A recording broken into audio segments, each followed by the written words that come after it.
ഞാൻ മോശമായിട്ട് സംസാരിക്കാനോ ഒന്നും അല്ല വിളിച്ച. ഇത്രയും ശത്രുക്കളിടയ്ക്ക് മേഡം ഇങ്ങനെ അവരെ നിൽക്കുന്നതാകുമ്പോ ഒരുപാട് സന്തോഷമുണ്ട്. മേഡത്തിനെ ഞാൻ ഫോളോ ചെയ്തിട്ടുള്ള ആളാണ്. എന്റെ വീട് പന്തളമാണ്. അതെയോ? എനിക്ക് ഭാര്യയുണ്ട്, പിള്ളേരുണ്ട്, അമ്മയുണ്ട്. നമ്മള് മോശമായിട്ടൊന്നും പറയാനില്ല. എല്ലാരും ഒരുപോണാവൂലേട്ടാ. എല്ലാരും ഒരുപോണാവൂലോ. ഹലോ ഏട്ടൻ എന്തേ റേഞ്ച് ഇല്ല ഏട്ടാ? ഹലോ ഒരു മിനിറ്റ് സ്പീക്കർ. എന്റെ പേര് അജയ് കുമാർ. കേട്ടു. അല്ല, ചീത്ത പറയാൻ വിളിച്ചതാന്ന് ഞാൻ വിചാരിച്ചിട്ടില്ലാന്ന് പറഞ്ഞതാ. പറഞ്ഞാലേ ഞാൻ മേഡത്തിന്റെ ഓരോ വീഡിയോ കാണാൻ ആൾക്കാർ അമ്മയും പെങ്ങൾ എന്ത് ചെയ്യാനാ? നമ്മുടെ നാട്ടില് പഠിപ്പൊന്നിട്ട് കാര്യമില്ലല്ലോ. ഉണ്ടോ? എഴുതാനും വായിക്കാനും ഉണ്ടോ? എഴുതാനും വായിക്കാൻ അറിയാമെന്നും പറഞ്ഞില്ലല്ലോ. പക്ഷെ അമ്മയും പെങ്ങളുടെയും കൂട്ടുകാരന്റെ ഭാര്യ അല്ലെ കൂട്ടുകാരന്റെ മോടെ അല്ലെ ഭാര്യയുടെ കൊച്ചു അല്ലെ മോനെ അവരെയൊക്കെ അതാണ് ഏറ്റവും വലിയ വിവരം. അല്ലേ? അല്ലേ? മേഡം ആലോചിച്ച് നോക്കിയ. കാരണം ഞാൻ ഇപ്പൊ കണ്ടത് മേഡത്തിന്റെ എന്റെ വരച്ചു തരാമെന്നും പറഞ്ഞു. ഇവനൊക്കെ മേഡം ഇങ്ങനെ അവരോട് പറയരുത്, നിന്റെ അമ്മയുടെ പടം വരച്ചു വേണമെന്ന് ചോദിക്കാൻ വയ്യേ? അതിന്റെ ഏറ്റവും വലിയ മറുപടി. അതെന്താ പോസ്റ്റ്? അത് എന്തിനാ മേഡം ഇത്രയും ഇങ്ങനെ പറയുമ്പോ മേഡം എന്തിനാ പേടിക്കുന്നേ? എത്ര ആൾക്കാരും മേഡത്തെ ചീത്ത വിളിക്കുന്നേ? സ്വന്തം ഞാൻ സംസാരം അതൊന്നല്ല. വേറൊരു കാര്യം ഞാൻ ചേട്ടനോട് അങ്ങോട്ട് ഒരു റിക്വസ്റ്റ് ചെയ്യട്ടെ? പടത്തിനാണ് ഞാനാണെങ്കിൽ മേഡം എന്റെ വാട്സപ്പ് ഉണ്ട്. ഞാൻ മേഡത്തിന് മെസ്സേജ് അയച്ചിട്ടുള്ള പന്തളത്തുള്ള. അല്ല ഒരു കാര്യം, ഒരൊറ്റ കാര്യം പറഞ്ഞോട്ടെ ചേട്ടാ. പറഞ്ഞോ മേഡം.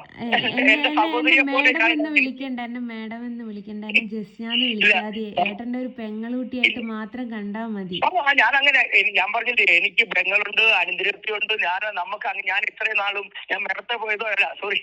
കാരണം നമ്മുടെ ഒരാളെ അതിസംബോധന ചെയ്യുമ്പോ അങ്ങനെയല്ലേ സംസാരിക്കാൻ പറ്റത്തുള്ളൂ. ആയിക്കോട്ടെ, പക്ഷെ എന്നെ അങ്ങനെ വിളിക്കണ്ട, ഏട്ടന്റെ അനിയത്തിയായിട്ട് കണ്ടാ മതി. അങ്ങനെയുള്ളു. നമുക്ക് ഇങ്ങനെ ആൾക്കാരോട് ഞാൻ പറഞ്ഞില്ലേ, മുമ്പേ പറഞ്ഞില്ലേ, നമുക്ക് അമ്മയും പെങ്ങളെ അവരെയൊക്കെ കണ്ടു നമുക്ക് ഒരാളോട് നമ്മുടെ വീട്ടിലെ സംസാരിക്കുന്നത് എല്ലാരും നമ്മുടെ കണ്ണ്. നമുക്ക് ഭാര്യ വേറൊരു പെൺകുട്ടി വേറെ. ആ കണ്ണുകൊണ്ട് ഭാര്യയെ കാണുന്ന കണ്ണുകൊണ്ട് വേറെ ആളെ കാണാൻ പറ്റുമോ? എന്നെ സംബന്ധിച്ചോളം എനിക്ക് പറ്റത്തില്ല. മനസ്സിലായില്ലേ? ഇത്രയും ആൾക്കാരുടെ മുന്നിൽ മേഡം നല്ല രീതിയിൽ ഞാൻ ഫോളോ ചെയ്തിട്ടുണ്ട്. മേഡം എന്റെ ഫേസ്ബുക്കിലെല്ലാം ഉണ്ട്. മേഡത്തിന്റെ എന്ത് വീഡിയോ വന്നാലും ഉടനെ വരും എനിക്ക്. ഞാനിപ്പം കണ്ടു ജിബിൻ പറഞ്ഞ് ഞാൻ അന്നേരം ചോദിക്കും. അന്നേരം മേഡം ആദ്യമേ അവരെ വിളിച്ചിട്ട് പറയണം, ജസ്ന അങ്ങനെ സഹോദരി വിളിച്ചിട്ട് പറയണം, നിന്റെ അമ്മയുടെ പടവും അല്ല നിന്റെ പെങ്ങളുടെ പടവും വരച്ചു തരട്ടെ എന്ന് ചോദിക്കണം. ഞാനത് ചോദിച്ചിട്ടുണ്ട്. ഞാൻ ചോദിച്ചാല് നമ്മൾ ചോദിക്കുന്ന ഭാഗം മാത്രം കട്ട് ചെയ്ത് പോസ്റ്റ് ചെയ്യുന്ന കുറച്ച് സ്ത്രീകളുണ്ട്.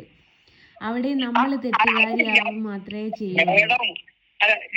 സഹോദരി, നമ്മൾക്കിപ്പോ ഒരു 10 കുളത്തിന്റെ വാ മൂടാം, ഒരു മനുഷ്യരുടെ വാ മൂടാൻ പറ്റത്തില്ല. പറ്റുമോ? ഇല്ല ഒരിക്കലും പറ്റില്ല. ഒരിക്കലും പറ്റുന്നില്ല. അപ്പൊ സഹോദരി ഇവരെയൊക്കെ നമ്മൾ വേഗത്തിൽ ഇത്രയും ഇതായിട്ട് അപ്രീഷിയേറ്റ് ചെയ്യുന്നത്. കാരണം വെച്ചാല് നമുക്ക് കാണണമെന്ന് വലിയ ആഗ്രഹം ഉണ്ടായിരുന്നു. പക്ഷെ നമുക്ക് പന്തളത്തുനിന്നൊക്കെ എവിടെ സ്ഥലമൊന്നും നമുക്ക് അറിയത്തില്ലല്ലോ. എപ്പോഴെങ്കിലും കാണാം. ഞാൻ ആ സൈഡിലേക്ക് വരുന്ന സമയത്ത് നമുക്ക് എപ്പോഴെങ്കിലും കാണാട്ടോ. ഇല്ല, ഞാൻ സൗദിയിലാ സഹോദരി. സഹോദരി സൗദിയിലാ. അതെയോ? സൗദിയിലാ. കുറെ വർഷങ്ങളുണ്ട്. ഞാൻ പന്തളത്ത് അയ്യപ്പന്റെ ഒക്കെ അടുത്താണ്. പന്തളത്ത് സൗദിയിൽ നിന്ന് 3 കിലോമീറ്റർ അടുത്താണ്.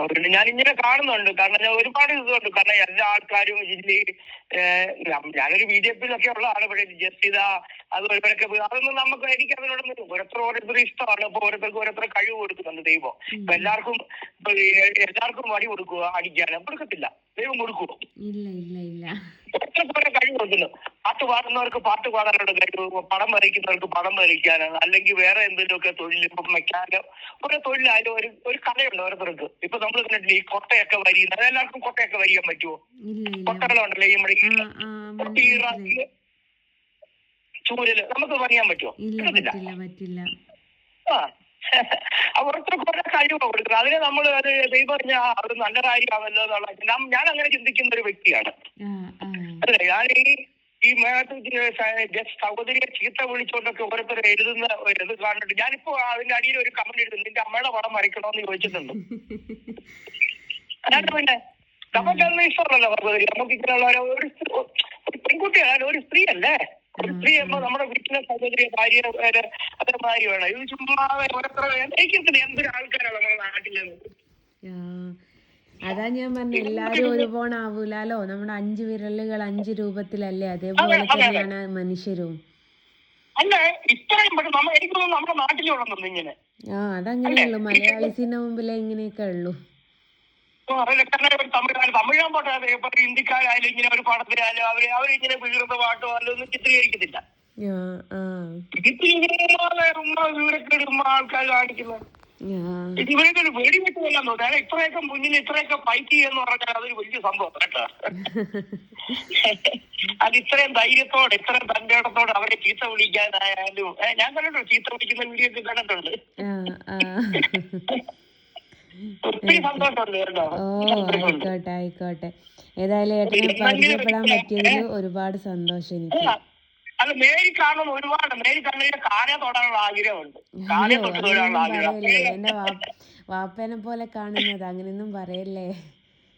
അതല്ല ഇത്രയും ഞാൻ പറഞ്ഞത്, നമ്മളിപ്പോ ഞാൻ ഒരു കഴിവുള്ളവർ നമ്മൾ അംഗീകരിക്കും. എന്നെ സംബന്ധിച്ചുള്ള അപ്പൊ ഒരാൾക്ക് കഴിവുണ്ട്, നമ്മൾ ഇത്രയും ആൾക്കാരുടെ മുന്നിൽ എത്ര ആൾക്കാരാണ്, അതായത് കുറച്ച് ആൾക്കാർ ഒരു മെസ്സേജ് കണ്ടു കഴിഞ്ഞാൽ തോന്നും. ആ മെസ്സേജിലൊക്കെ ഞാൻ ഇങ്ങനെ മെസ്സേജൊക്കെ തരും, ആരൊക്കെ ചീത്ത വിളിച്ചിരുന്ന അവരൊക്കെ രസനയ്ക്ക് കിട്ടത്തില്ലായിരിക്കാം, അത് സൗകര്യക്ക് പറ്റില്ലായിരിക്കാം മെസ്സേജ്. ഞാൻ ഇങ്ങനെ അതിനകത്തൊക്കെ അയക്കുന്നത് എനിക്ക് തന്നെ ദേഷ്യം വരും ചിലത് കണ്ടിട്ട്. നമ്മൾ അമ്മയും സ്വന്തം വീട്ടിൽ പെങ്ങളില്ലേ അമ്മയില്ലേ എന്ന് ചോദിക്കും, അവരോട് ഇങ്ങനെ ചോദിക്കുവോ? അല്ലെ സഹോദരിയുടെ പുത്രിയോട് ചോദിക്കും ഇങ്ങനെ. അവരമ്മയും സഹോദരിയൊക്കെ അങ്ങനെ കാണുന്നത് കൊണ്ടാണ് അവർക്ക് സമൂഹത്തിലുള്ള സ്ത്രീകളോട് അങ്ങനെ തോന്നുന്നത്. ഞാനതിന്റെ മുമ്പ് എന്ന് വെച്ചാൽ ഭാര്യയെ കാണുന്ന കണ്ണുകൊണ്ട് ഇപ്പൊ നമുക്ക് കൂട്ടുകാരന്റെ ഭാര്യയെ കാണാൻ പറ്റും. എന്നെ സംബന്ധിച്ച് എനിക്ക് പറ്റത്തില്ല. നമുക്ക് അങ്ങനെ ചിന്തിക്കാനേ കഴിയത്തില്ല. കാരണം ഞാൻ നമ്മുടെ ഭാര്യ നമ്മുടെ കൂട്ടുകാരനാ, അല്ലെ നമ്മുടെ കൂട്ടുകാരന്റെ പെങ്ങളെന്ന് പറഞ്ഞാൽ എന്റെ പെങ്ങളെ പോലെ ഞാൻ കാണുന്നത്. നമ്മൾ അങ്ങനെ കാണുന്ന ഒരു വ്യക്തിയാണ്. ഏതായാലും എന്നെ പരിചയപ്പെടാൻ പറ്റിയതിൽ സന്തോഷം. എല്ലാരോടും ഞാൻ അന്വേഷിച്ചു എന്ന് പറയണ്ടിട്ടോ. ഓക്കെ, ഞാനിങ്ങനെ വിളിക്കണം കണ്ടിരുന്നതാ. വേണം ഇത് റെക്കോർഡ് ചെയ്തത് ആൾക്കാർക്ക് ഇട്ട് കൊടുത്തു. ഇടാ പോസ്റ്റ് ചെയ്യാട്ടോ. ശരി. ഓക്കെ ഏട്ടാ, ഓക്കെ. Okay bye.